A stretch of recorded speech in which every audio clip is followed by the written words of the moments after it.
So we have our salmon here, salmon head. We're going to air fry it. Very easy recipe. Salmon is one of my favorite fish. So let's start cooking this salmon head.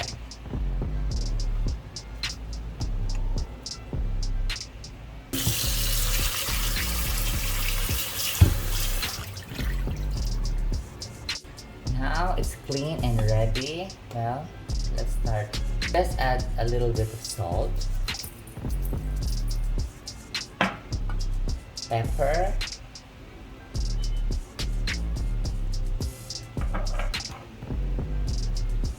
parsley, sesame oil,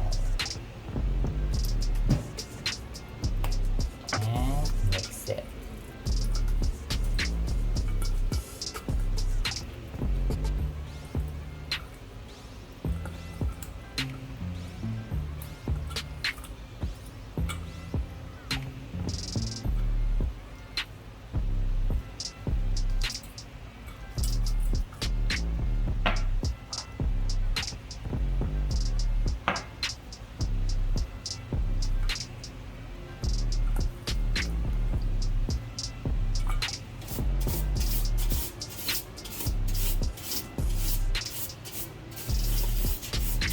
Time to air fry our salmon head. Very easy to cook and to prepare. Anyway guys, don't forget to subscribe to my channel to check out my other air fryer recipes here.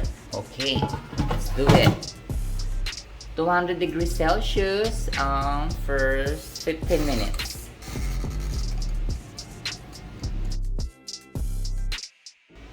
Okay, yes, wow. Smells so good. Looks so amazing. That's after 15 minutes. So, it's time to flip it. Flip na natin.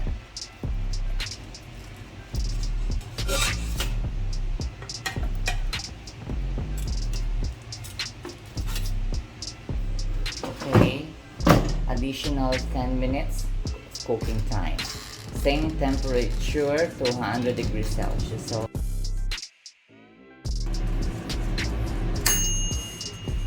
it's ready. Total cooking time, 25 minutes. Oh yeah, look at that. It smells so good.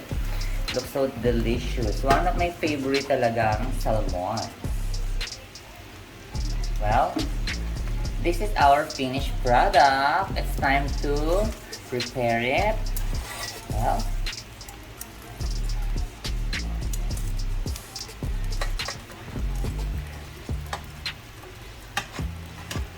for more air fryer ideas and recipes, don't forget to check out my playlist here for my air fryer foods.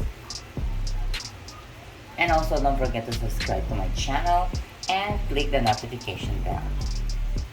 Thank you for watching and see you again to my next vlog.